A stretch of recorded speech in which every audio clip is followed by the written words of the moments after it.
There's a type of silence you only notice when it's been broken. It's not the silence of an empty house, not the hush of a forest at night. It's the kind that hangs in the air just before something happens. That was the silence I walked into the day I moved into my grandfather's house. He'd passed away 3 months earlier, and out of everyone in the family, they picked me to take care of the property. No one else wanted it. And after what I've experienced, I understand why. The house sat on the edge of a small town in Vermont, far enough from the center to feel secluded, but close enough that you could hear the distant hum of passing cars if you left a window open. It was old, real old. White paint peeling off wooden siding, a creaky front porch with a swing that moved on its own when the wind picked up, and inside, the air smelled faintly of mothballs, dust, and something else I couldn't place. Something sour. I moved in mid-October. Leaves were falling like confetti and the sky seemed stuck in permanent twilight. I brought only the essentials: some clothes, a mattress, my laptop, and a flashlight. That last one would turn out to be more important than I ever expected.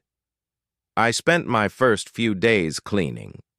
The house had been closed up for a while, and spiders had claimed most of the corners. I didn't mind the work, though.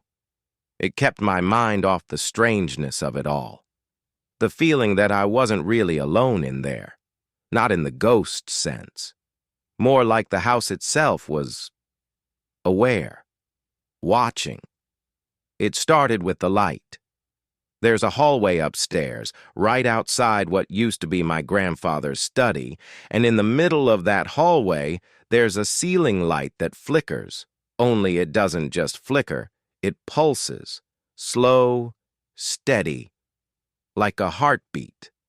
I changed the bulb, twice, had the wiring checked, no issues, but every night, without fail, it would start again.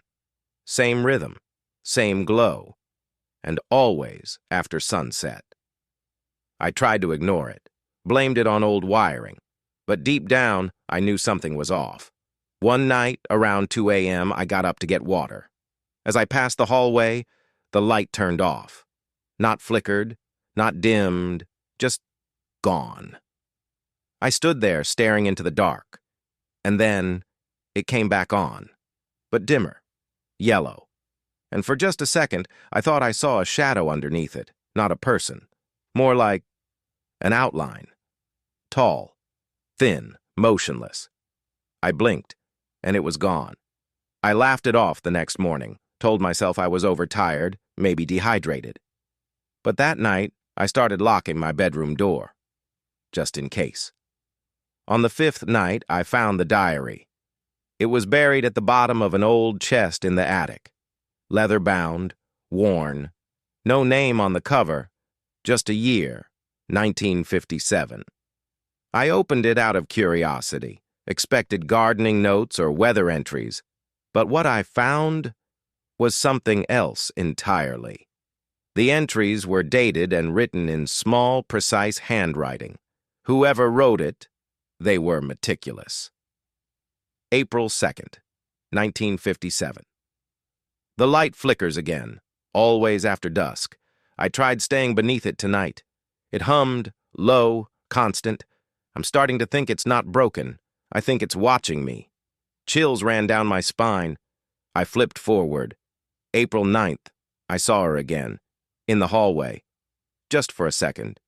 She's not a child, but she looks like one. Her eyes are wrong. April 15th. I blocked the study door with the dresser. She knocked 3 times, then laughed. That last line stopped me. The night before I'd heard something strange. A tap, tap, tap right outside my door. And then a laugh. Software high-pitched, like a little girl. I slammed the diary shut, left the attic, didn't sleep. I couldn't. I started researching the house, found old town records. Turns out, My grandfather wasn't the first owner. There was a family who lived there in the 50s. The daughter, she disappeared. No body was found. No signs of struggle. Just vanished. Her name was Elaine. She was 7. The next night, I left every light in the house on. Even bought a new lamp and kept it on my nightstand. At 3:13 a.m., the hallway light began to pulse. Again, only this time, it spread. One by one, the lights in the house started to flicker, downstairs, kitchen, living room, until the only light left was the one in my room. And then, that too began to dim. I grabbed my flashlight. The beam cut through the dark. Barely. I opened the door. The hallway was empty, but on the wall, something was written in chalk. One word, come. I didn't sleep the rest of that night, just sat on the edge of my bed, flashlight in one hand, the diary in the other. That word written on the wall, come. It wasn't there when I checked again in the morning. Not a smudge, not a trace. Like the wall had swallowed it. I tried calling my mom that day, asked her if she remembered anything strange about Grandpa's house.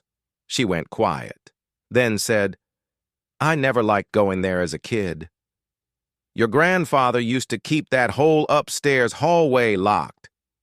Said it was bad wiring, but we weren't allowed to go near the study. Ever. I asked her about Elaine. She didn't know the name, didn't want to talk anymore, said she had to go. That night, everything changed. I woke up at 1:46 a.m. to the sound of whispering. It wasn't coming from the hallway. It was inside my room, right next to the bed. I didn't move, didn't breathe, just listened.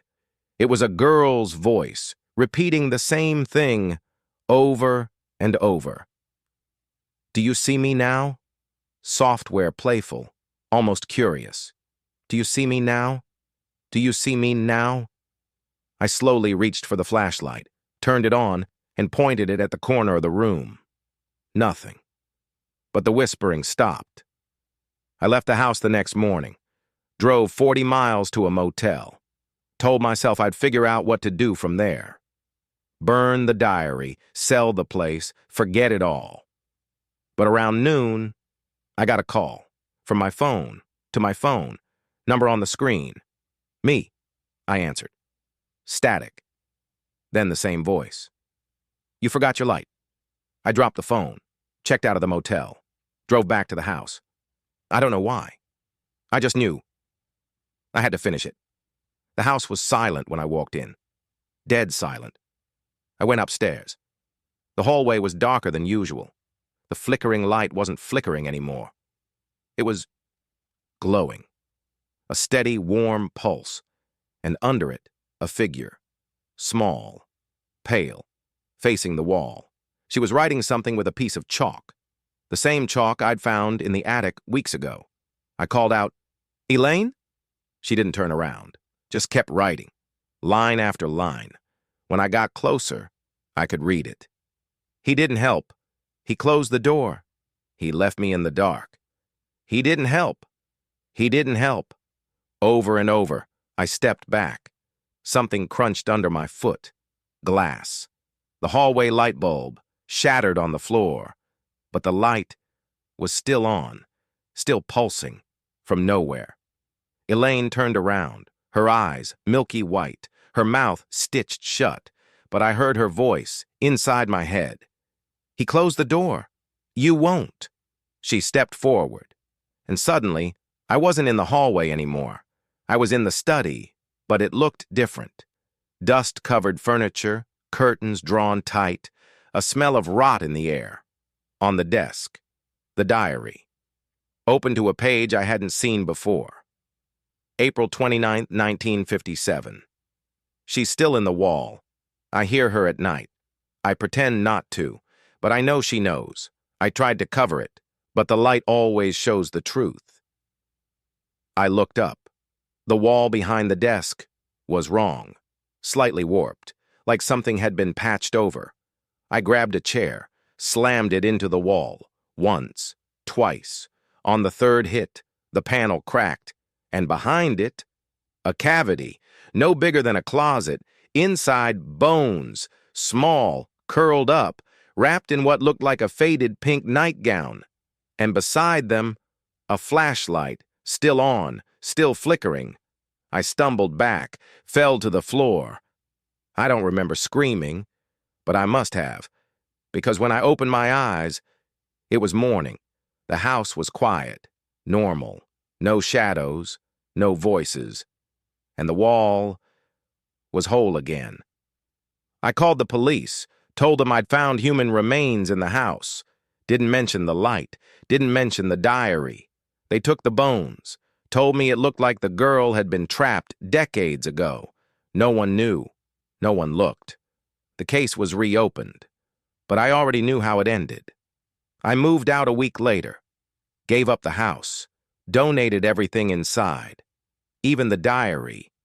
I didn't want to carry any part of it with me, but sometimes, late at night, in my new apartment, the lights will flicker just once, and I'll hear it. That same voice. "Do you see me now?"